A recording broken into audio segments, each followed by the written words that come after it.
درد دل کے واسطے پیدا کیا انسان کو، ورنہ طاعت کے لیے کچھ کم نہ تھے کروبیاں۔ مولانا حالی نے کہا تھا، یہ پہلا سبق ہے کتاب خدا کا کہ ہے ساری مخلوق کنبہ خدا کا۔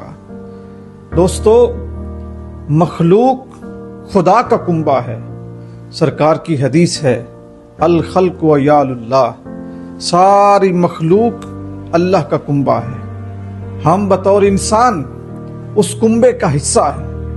جس طرح ہم اپنے کنبے کو دکھ میں دیکھتے ہیں تو دکھی ہو جاتے ہیں، سکھ میں دیکھتے ہیں تو سکھی ہو جاتے ہیں، آرام میں دیکھتے ہیں تو ہمیں سکون ملتا ہے، بے آرامی میں دیکھتے ہیں تو تکلیف ہوتی ہے۔ اسی طرح آپ خدا کی ساری مخلوق کو دیکھیں۔ کیا کسی پیاسے کو دیکھ کر آپ کو پیاس لگتی ہے؟ کیا کسی بھوکے کو دیکھ کر